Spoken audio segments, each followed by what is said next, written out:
1938 yılının iyun ayı. Ufa, temir yol vokzалы. Ол кеште безне bir төркем халык дошманнарын тагын каядыр алып китәргә дип вокзалга китерделәр. Һәм шундук bir Столыпин вагоны янына тезләндерделәр. Якында гына bir яшь бала кычкырып елап җибәрде. Нинди нарасы? Кайда? Кем баласы? Мен башымны артка бардым. Артта безнең кебек үк тезләнеп яшь кенә bir хатын утыра. Шигән хатыны. Өстендә кирле, ертылып беткән кат-кат күлмәк һәм төсе уңган зур шәл. Шул шәл эчендә кечкенә сабай күзләр, шымырт күзләр ялтырый. Паровоз кычкыртты. Торыгыз, тезелегез, тикшерү. Biz barımızda vagon aldına gelip bastık. En soңғы болып теге шигән хатыны калды.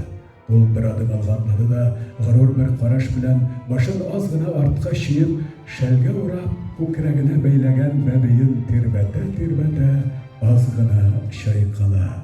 Борын астыннан гына ниндидер көй шыңшый. Күрәсең беренче баласы сөенеп туя алмый. Конвой башлыгы безне урап торган конвоирларның берсенә эндәште. Иващенко, ал баланы вокзалдагы дежур милиционерга илтеп тапшыр. Иващенко тиз генә килеп хатынның күкрәгенә кулын сузган иде, кинәт аның битенә шап итеп хатынның кулы төште. Ах, сыйральщик! Әле син конвоирга сугасыңмы? Конвой башлыгы баланы хатынның аркасына китереп төртте. Хатын перронга барып капланды. Бәбие акырып елап җибәрде. Гайратлы түрә хатынны тагын бер тибеп әйләндерде дә баланы тартып алырга үрелде. Һәм шундук яман тавыш белән акырып артка чигенде. Аның уң кулыннан кан тамчылый иде. Ике тапкыр кыңгырау чыңлады. Начальник кесәсеннән яулык алып кулын урады да вагонга йөгерде. Тамбурда басып торган проводницага нидер пышылдады. Аннары теге чегән хатынын ашыктыра башлады. Әйдә үләксә, йөгер теге вагонга, тизрәк! Булалы хатын абына сыртына баскыч төбенә килеп җитте. Ул арада өстә басып торган проводница елмаеп: "Бирегез балагызны, мин тотып торыйм" диде.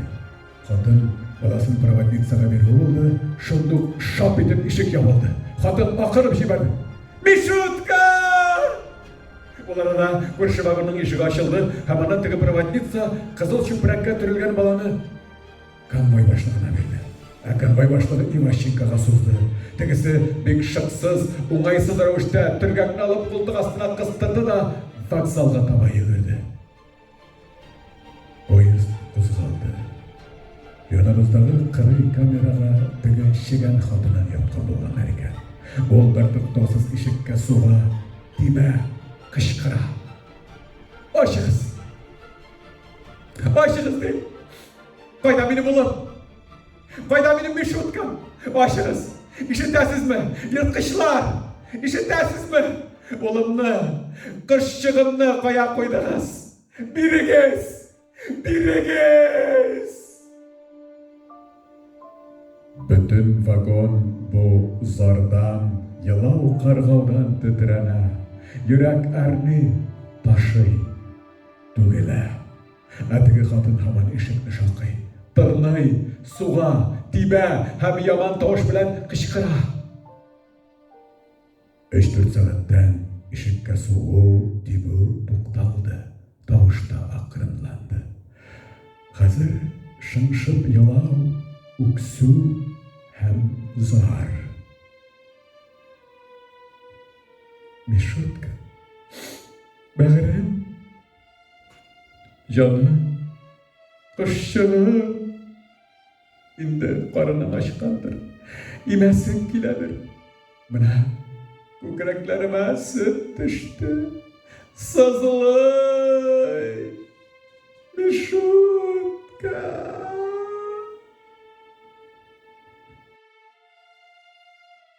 Әйтерсеңлә, йөрәкне телгәләп тоз сибәләр. Ул әрни, сызылый, сығыла. Ниһаят, таң алдыннан күрше камерадағы тавыш тынды. Коридорда пыш-пыш сөйләшү, арлы-бирле йөгерүгә уянып торып утырдык. Нәрсә? Менә вагонның тышкы ишеге шарт итеп ябылды. Конвой башлыгының ачулы тавышы яңгырады. Не булды? Иптәш начальник. Үлгән. Кем үлгән? Теге чигән хатыны, иптәш начальник. Асылынган.